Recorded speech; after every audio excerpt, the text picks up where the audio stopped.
Hello, it's James from Marketing for Restaurants here, and welcome to episode 92 of Secret Sauce, the restaurant marketing podcast. How to take a holiday as a restaurant owner. Some restaurants are quiet, lose money, and the owner works 70 hours a week. Other restaurants are busy, profitable, and the owners work a few hours a day. What's the difference? They have a secret sauce. Join James from Marketing for Restaurants as he helps you come up with your recipe for restaurant success. Your secret sauce.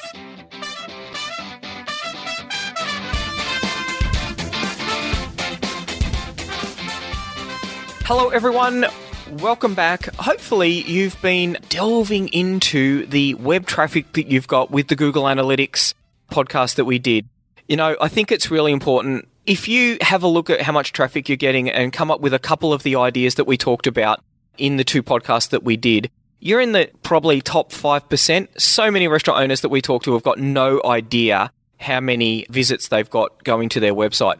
And it's actually quite interesting because they make decisions about how effective their website is without even knowing how many people go to it. That's a little bit risky and a bit funky. So definitely have a look at that and see what it is that you can do. If you've got any questions on the Google Analytics, just hit us up on Facebook or LinkedIn. More than happy to help out. Today's topic, I think, is really important, and it's something that I'm really passionate about. At Marketing for Restaurants, our BHAG is to make a meaningful difference in people's lives. And really that comes down to helping restaurant owners to have the kind of restaurant business that they always wanted to have. We speak to so many people who've, haven't taken a holiday in the last 5, 10, God forbid 20 years because they run a restaurant. And I just think that that's absolutely crazy. So what we want to do is go through the process. I'm lucky enough to be able to take a few holidays each year. By holidays, I mean usually going out and traveling the world and eating in lots of different restaurants. So it's kind of work, but kind of a holiday. We're really lucky to be able to do that. And so what I want to do is to share the process that we use and the process that we talk to our customers about to help them to be able to take a holiday. Because you know what? I think if you're the kind of restaurant owner who hasn't taken a holiday in the last, 3 or 4 years, that should be your goal. You should be really thinking about how it is that you're going to get to take your next holiday. When is it going to be? Start thinking about where it's going to be. Before we get into that, we got some relatively interesting news. Well, it's super interesting news really to share. So Foodora announced that they are winding up operations in Australia. Now, there's a couple of things to come out of it. Firstly, this was no big surprise. Foodora we saw as being a long way behind UberEats and Deliveroo in the Australian market as delivery aggregators. So the way that we look at the world, there's two types of companies when it comes to online ordering. You've got your order aggregators. So that would be the Just Eats, the Menu Logs of the world. They're people who only just take an order online and they'll pass the cash and the order through to you. And then you've got the delivery aggregators. So they will take the order, but they also do the delivery. So as I said, no real big surprise with that. Now, I think it's partially because of the fact that they were so far behind the other two. It's a fairly expensive business. We don't know the underlying profitability of these businesses, but we suspect that it's not great. So I reckon Foodora has been losing quite a bit of money in the Australian marketplace. They don't break their results out as Delivery Hero, which is their parent, but they basically lump Australia into Asia. So you don't actually get an idea of what they were doing, what their numbers were like, or anything in regard to that. But we suspect that they were probably losing money. The other thing that I think was definitely weighing over the guys at Foodora was the fact that they had 2 cases before courts in Australia. One was for unfair dismissal and the other one was for sham contracting. Now, the unfair dismissal case, that's a really interesting one. It's a test case brought by the Transport Workers Union in Australia, and they're trying to work out if a delivery rider is an employee or a contractor. And it's going to come down to things like how much control does the contractor have? Is there individual branding? Can they get jobs from other people? A whole range of elements. And I think this is definitely weighing over Foodora in Australia. And it is something that UberEats and Deliveroo will be watching very, very, very closely, because when you think about it, with the delivery aggregators, I think that, you know what, they've got some funky software that routes when people should be picking up food and how to deliver it. They've got some relatively funky stuff there. But the major innovation in the delivery aggregator space is the ability to pay under the award wage for delivery riders. And that is not an innovation that I think anyone should be proud of. That's not an innovation that society should be supporting. That's an innovation that potentially the courts will be ruling against. Now, I'm not a lawyer, of course, but I would have thought we have minimum awards for a reason. And I'll give you an example. On a quiet, say on a Tuesday night, you can sign in to work for a delivery company and you might only get one delivery in an hour. And you might get paid I don't know, whatever it is whatever the going rate is. It might be $7. That's $7 an hour. Now, that might be the only delivery that you get for the night.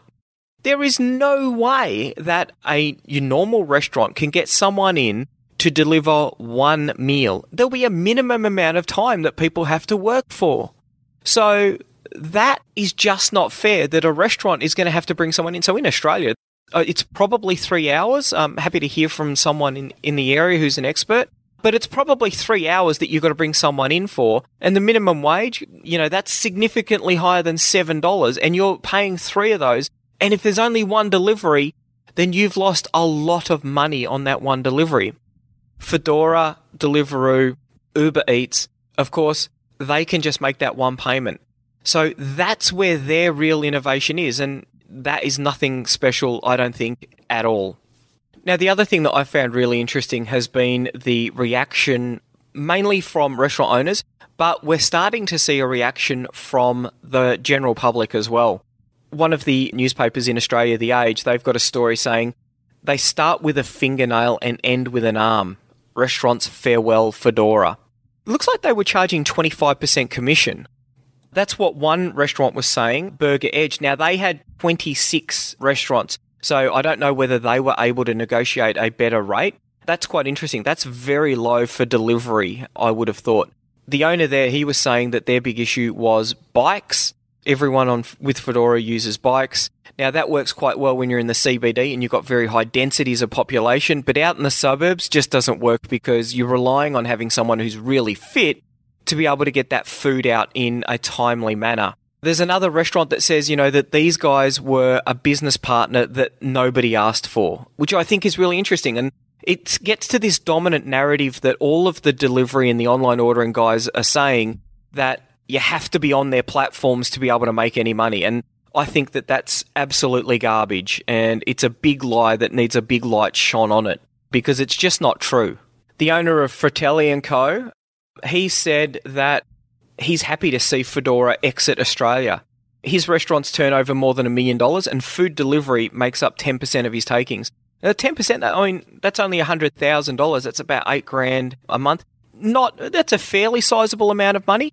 Not a huge amount of money, though. And I know there's restaurants who are doing significantly more than that.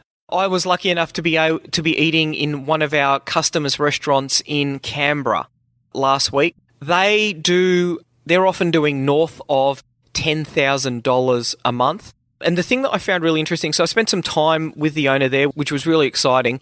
We sat there and we watched the orders come in, and he said that right now he's getting very close to turning Menulog off. He gets about one order from Menulog for every 10 that he's getting through Frollo, which is our free restaurant online ordering system.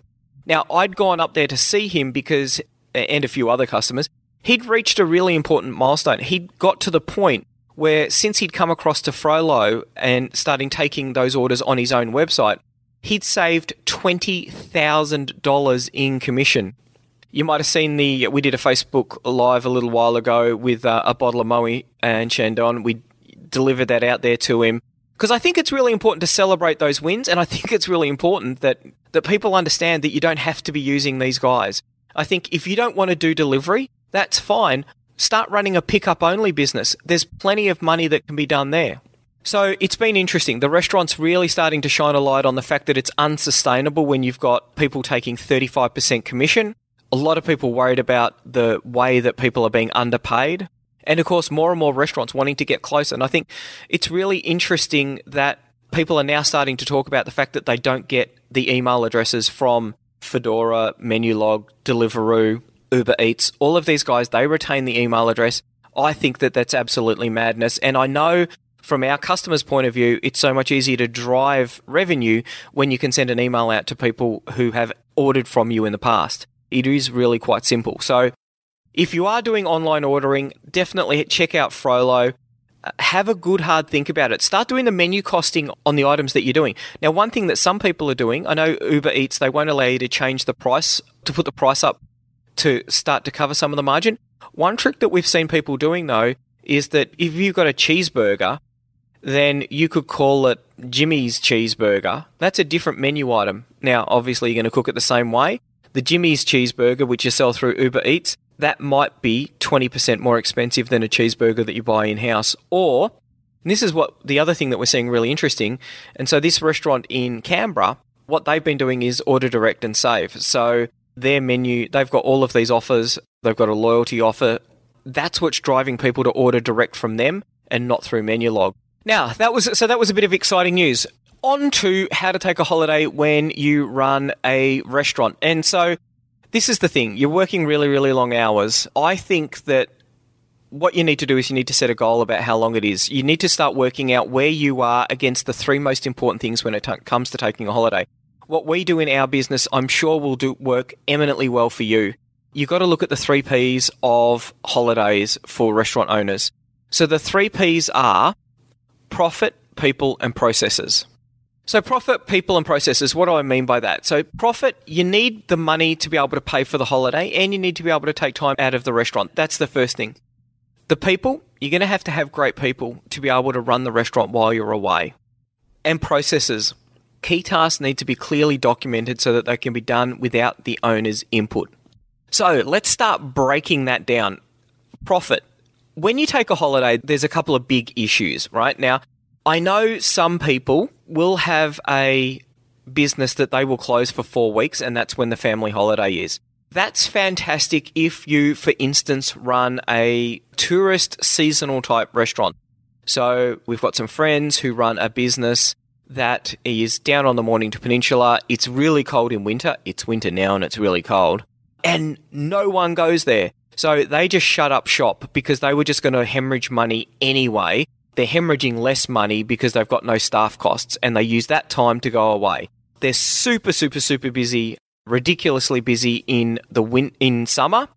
So they can actually make enough money to be able to pay the rent and all of their monthly costs, even though the restaurant's closed. I mean, just because you take a holiday, your landlord doesn't take a holiday, so that you've got to make those payments out, and you've got to draw a wage somehow. Their business is profitable enough to be able to do that. That's not the case with a lot of people. So the first thing, the hits that you take is, one, you're not working in the business. So the money that you're drawing out as a wage, that needs to be done by someone else. So you've got to be able to generate the money to be able to replace yourself. So A, you're not doing your work, so you've got to pay yourself a wage because you want to have money while you're on holiday. 2, you've got to pay someone else to do your job. And 3, you've got to have the money to go on a holiday. We don't want you having a staycation. We don't want you staying at home for 2 weeks. If that's all you can afford in the first year, then go for it. But let's set a goal. Let's try and make something. Let's set a decent goal. You know, maybe you're going to travel interstate. Maybe there's friends that you haven't seen for a while. Maybe you want to go overseas. You know, for us in Australia, it's not that hard to get to New Zealand. So you've probably got airfares in there, you're going to have accommodation, and of course you'll have food and other expenses. And I think, you know, as a restaurant owner, so one of the things that I love when I am traveling, because I think that when the best way to experience a culture is through food. You get to go and see people while they're eating, you get to experience the tastes, the way that the food is prepared. I love it. As a restaurant owner, it would only be more exciting because of the fact that this is market research, it's product development, it's innovation, it's creativity, all of those things fundamentally around what your core business is, which is creating experiences for people. So this is one of the reasons why I think it's so important that you do aim to take a holiday, is that you're able to go out and do market research into the kind of things that people are going to be really interested in. And I always think that it's amazing when you go to a foreign country, you're always picking up ideas about the way that they do things, the recipes, the spices, the experiences they create. There's 101 things. You don't need to innovate anything. All you got to do is go to a couple of restaurants overseas, see what is working for them, and try them in your restaurant. And people are going to go, wow, that's an amazing idea. You know what? Everyone in Queenstown or San Francisco or London is doing that. I've never been to London. I'd love to go there. Those people who aren't traveling, they're behind the eight ball. They're not able to do that. Now, the other thing that I think is absolutely fundamental to the process of taking a holiday is you need time to de-stress. It's quite sad when you see someone who hates their business, because can you imagine having to run a business? And you know, I say to people, why are you doing this? Why don't you just get rid of it? This isn't right. You know, you're not having fun. Fun's one of our 4 key values, so I'm always on the lookout for people who aren't having fun and try and help them. A lot of it comes down to people being burnt out. It's a tough gig. You're working long hours. You're dealing with the public who often really appreciate the work that you put into creating the food, the experience for them. Sometimes they're not quite as appreciative as they could be. You're dealing with staff all day long, and we all know how much exciting that can be. So you need to be thinking about getting some time out to de-stress, because if you don't, you will burn out and then you will hate your job, and you may be forced to sell a restaurant that you can't afford to. It's not right. It's not the right time. You need to build it up. And I think you can see those people who were burnt out because the customer experience that they generate is not fantastic. The team that they build is not fantastic. And the non-fantastic team that they've got generate more non-fantastic experiences for their customers, which means that they have less customers because they have less repeat customers, and the word starts to get around that it's not a great restaurant. And this is how this death spiral happens, how it is created. And a lot of the time it comes from a business owner who is just so burnt out from all of the horror of running a small business, from running a restaurant day in, day out. So, and that's why I said, if you've got to have a staycation, if you're just going to have a week away from the restaurant, you haven't had a week out of the restaurant for the last 5 years, then that's got to be your first goal. You've got to have some of that time to be able to give you that distance from it. And you know what? I like taking the time out on the holiday. Now, being an entrepreneur, you know, like you, I'll have some time where it's completely time out, but it's also time that you can sit there, and I'll sit there with a pen and paper and I'll start writing ideas for how I'm going to improve the business. I'll come up with, here are the 10 things that I need to fix in my business. And then you come back and you go, wow, this is great. You're renewed, you recharge, and you've got a clear head with which you can work out the plan for the business. So that's absolutely fundamental. Now, I know what you're saying. Oh, wow, James, you've just said, oh, you need more profit. That's fantastic. I've been trying to get more profit for the last 20 years. Okay. You know, and I've had this conversation on many occasions. This is a tough industry. No one's making any money out of it. Well, you know what? People are making money out of it. The question is, why aren't you making money out of it? And the first thing, this is really frustrating because you just want to I don't know, you need to do something not violent, but something with a violent effect, I think. You've got to really make that breakthrough. If you've been doing something for 20 years and you've been working in a restaurant that's barely marginally profitable for the last 20 years, here would be an idea. Let's do something different, because nothing's going to change if you're not going to change. Well, and if it does change, it's probably going to be for the worst. The factors outside of your business aren't going to miraculously turn around, I don't think, to give you the wins that you need to be able to get that profitability. You need to start thinking about doing things differently. We see this a lot in marketing. I'll come back to that. But so the first step is to look at your business plan. Right now, know your numbers, go through your numbers. If you're struggling with that, get an accountant in, get a bookkeeper in, start looking at some of those metrics. And I've been threatening to do this. I really do need to get a really good restaurant accountant. If you know a really good restaurant accountant, or you're an accountant who only deals in restaurants, let's have a chat. Let's do a podcast about that, because as a business owner, you've got to know the numbers. Every day, every second day, there'll be 2 or 3 key metrics that I'll be pulling out of our P&L, looking at how much cash we've got in the bank, those kind of things, because as the business owner, they're your responsibility. That's what you've got to be doing.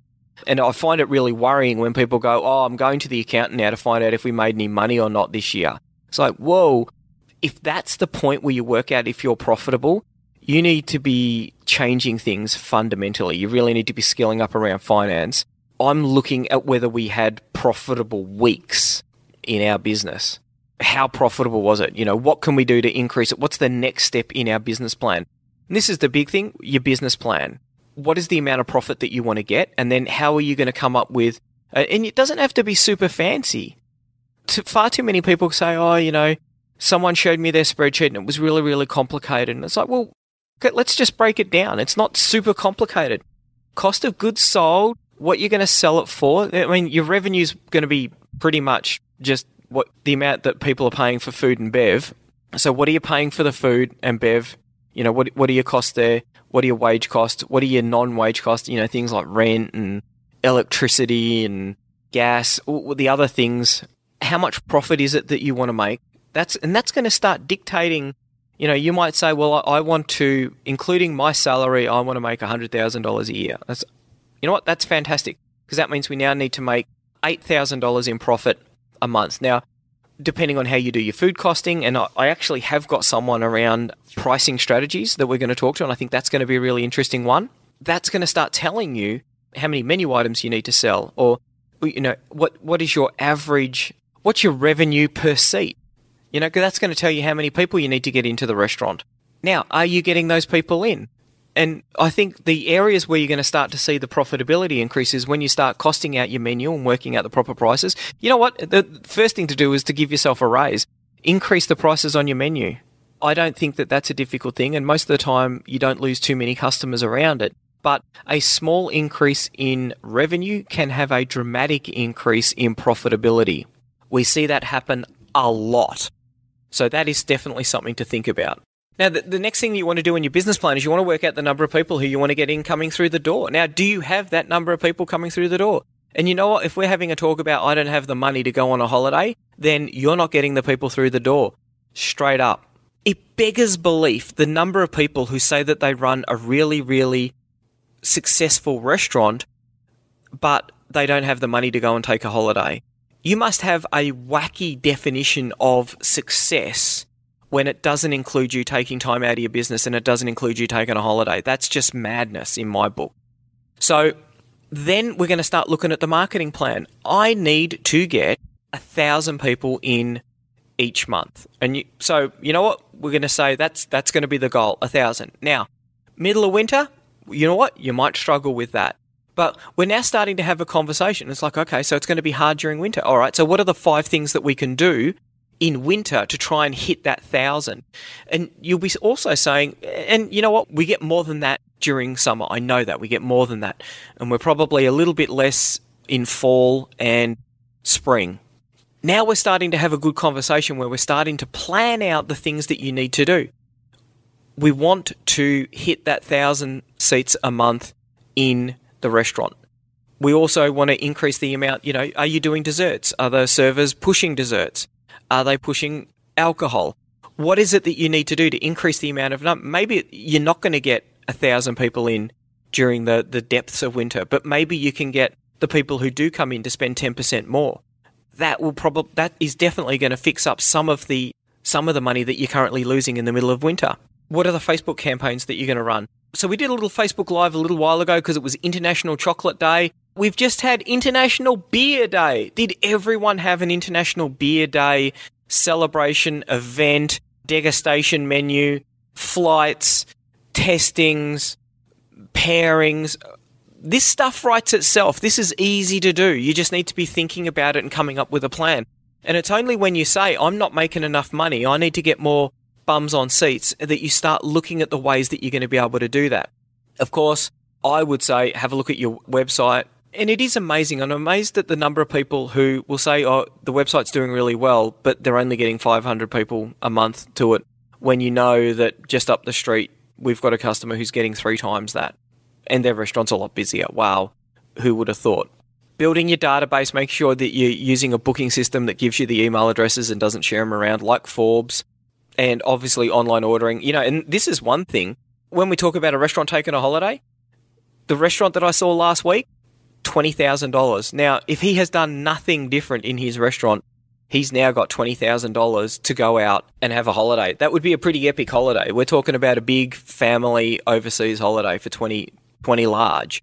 That's pretty exciting. Now, of course, I always say if you're going to make an extra $20,000, I would put a third of that on increasing your wage, a third of that in paying someone to do your job, front of house or in the kitchen job, so that you've got more time to spend. So we're going to give you a pay rise and you're going to work a bit less. And the last third, spend on marketing. If you had a $6,000 marketing budget a year, that's $500 a month. That's $15 a day. That's more than you need. Well and truly more than you need. So definitely start looking at the profitability. Start putting some goals in place. Start looking where you can save some money so that you are financially in a position to be able to take a holiday. We've got customers who run really, really successful businesses and they've got cash coming out the wazoo, but they're not able to take a holiday. And that's because there's a couple of other pieces that we need to put pieces of the puzzle that we've got to fix up. So we'll come back next week and we're going to talk about people and processes. That would be about it. I hope that you have a really profitable week this week and that you are 1 week closer to taking a holiday. We're really serious about wanting restaurant owners to take a holiday. So I'd love it when you do take a holiday and you've used, Forbes or Frollo or you listener to the podcast or you've got one of our websites. If we've been a little part of that success, I'd love it if you tag us in on Facebook so that we could we know that we're hitting that mark. As I said at the start, our BHAG is to help make a meaningful difference in restaurant owners' lives. And it's really amazing when people say, this is a game changer for us, a lifesaver. That's really super exciting for us. So that's it. You have an outstanding, profitable week, and I will see you next week. Bye. Want more customers for your restaurant, cafe or takeout? Every month, our marketing tools and information are used by thousands of restaurant owners just like you to help them find more customers and turn them into repeat customers. All of our tools and information is designed specifically for restaurant owners.